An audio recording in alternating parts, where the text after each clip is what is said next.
Avez-vous déjà remarqué que certaines personnes semblent porter une beauté qui attire tout, sauf la paix?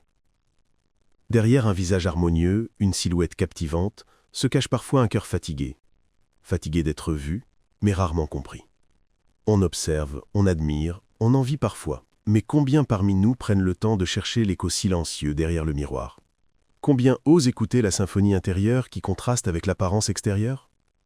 Aujourd'hui, nous allons regarder au-delà du reflet, explorer les profondeurs insoupçonnées de celles que le monde désigne comme belles. En consultation, au fil des années, j'ai eu le privilège d'accompagner de nombreuses femmes dont la beauté était souvent la première chose que les gens remarquaient. Et ce que j'ai observé est une constante fascinante. Ces femmes développent souvent une forme de vigilance émotionnelle très précoce.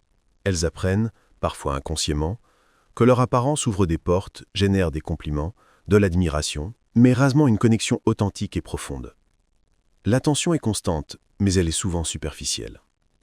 Beaucoup d'entre elles m'ont confié qu'elles se sentent prises au piège. Si elles sourient, on les accuse de séduire.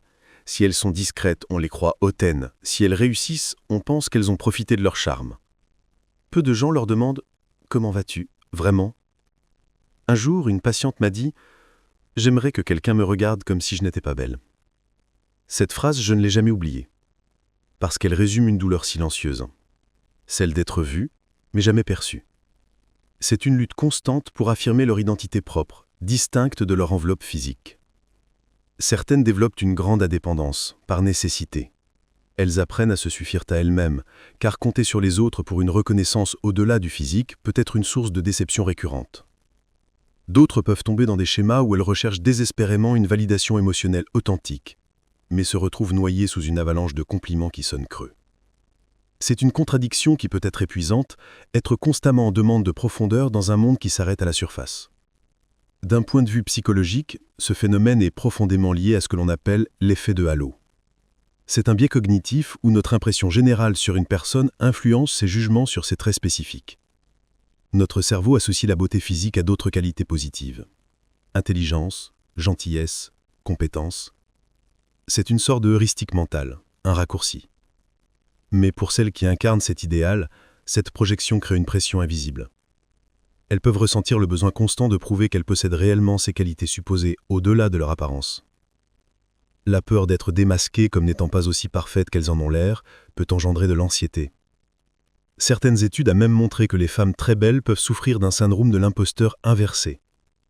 Elles doutent que leur réussite soit réellement due à leur talent, pensant qu'on les a favorisées à cause de leur apparence. Ainsi, la beauté devient une double charge émotionnelle.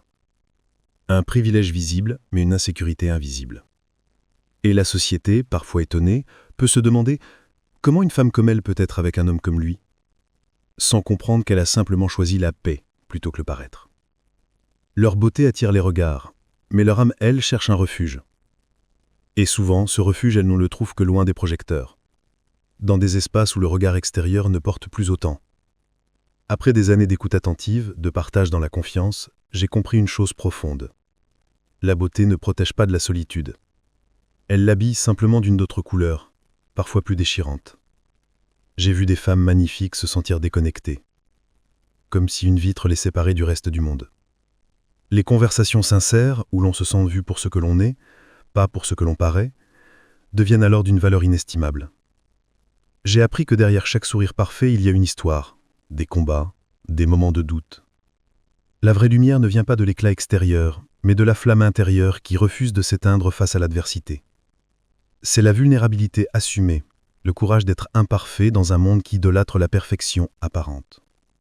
C'est dans ces moments de fragilité partagée que se tissent les liens les plus forts, ceux qui nourrissent l'âme et apaisent le cœur fatigué. Si cette réflexion vous parle, que vous soyez concerné directement ou que vous observiez cela chez vos proches, prenez un instant. Prenez un instant pour observer la beauté autour de vous, oui. Mais surtout celle que l'on ne voit pas immédiatement. Celle qui se révèle dans un regard profond, un geste de gentillesse, une parole sincère. C'est là que réside la vraie richesse humaine.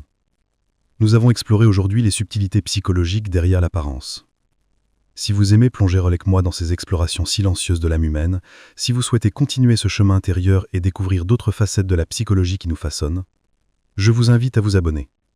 Ensemble, continuons à regarder au-delà des apparences pour mieux comprendre le cœur de ceux qui nous entourent et le nôtre.